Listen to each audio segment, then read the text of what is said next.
Moving on to the Memphis Grizzlies, also in a situation with their star player, because reports as well also coming out that the Grizzlies would look to trade Ja Morant, could look to trade Ja Morant if they don't do well in the playoffs this season. Ja Morant is getting traded as well. Ja Morant is getting traded because the Memphis Grizzlies are not doing anything in the playoffs. The Memphis Grizzlies have shown us who they are in the playoffs twice now. Twice.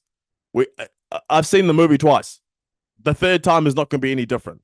I saw The Hangover 1. I saw The Hangover 2. So when I watched The Hangover 3, I knew what to expect and I knew what was going to happen.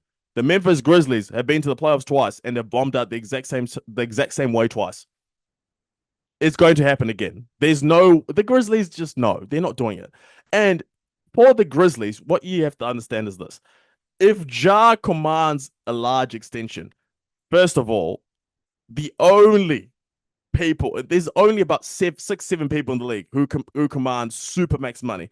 So Ja Morant is not one of those seven guys who command supermax money. Because for me, if you're going to pay Ja a supermax, you're basically saying we believe Ja can carry us to the finals. Because in my opinion, if you are a supermax player, you can carry your team to the NBA finals, or you have the potential to do it. Ja Morant, in my opinion, does not have the potential to carry a team to the NBA Finals, as in be the number one, average 30 points if he needs to in the playoffs, and go carry a team to a championship. He just does not have the ability. Just doesn't have it. Because Ja, if you put a bigger defender on him, he's going to struggle. Imagine a Lou Dort on him. Imagine him against OKC. He'll struggle, but he'll struggle worse than guys like Luka. He'll struggle worse than guys like Anthony Edwards.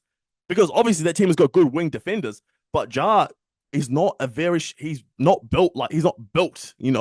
a very built sort of player. So you put a bigger defender on him, he's going to struggle. And the athleticism, hey, in the playoffs, again, in the half court, can you beat your man one-on-one consistently?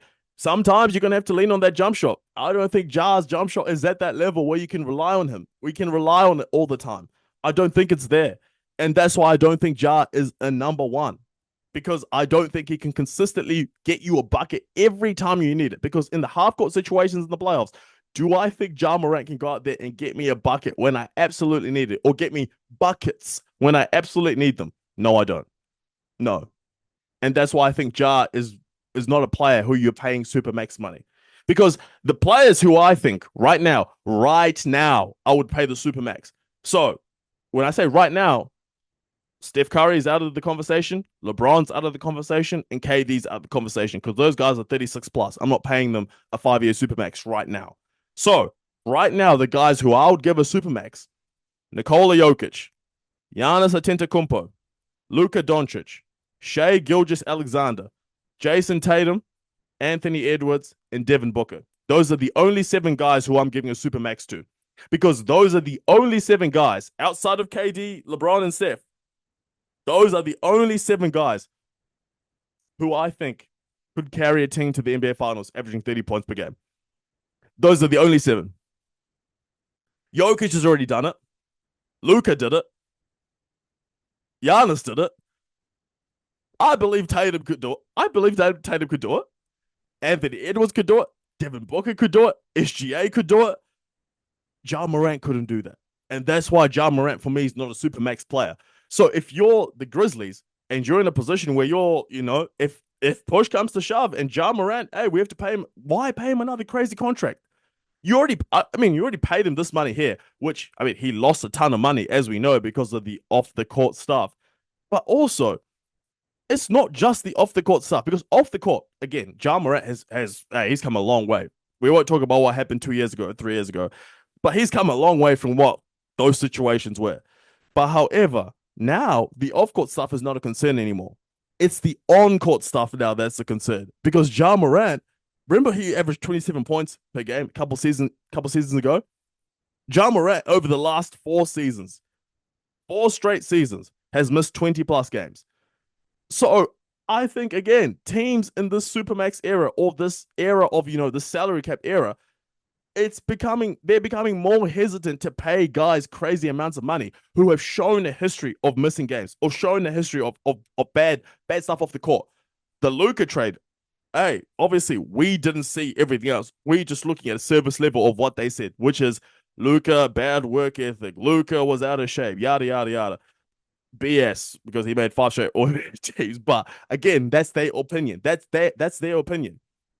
Now, with Ja Morant missing 20 plus games for 4 straight seasons, that's factual. Missing 20 plus games for 4 straight seasons. So this is a superstar, your number one player, who is missing game after game after game. And not to mention, Ja Morant not only misses games in the regular season, he's missed games in the playoffs. The last 2 playoff runs that they've had, Ja Morant has missed key games for them. So this is a guy that you're going to pay max money who misses games when you absolutely need him the most.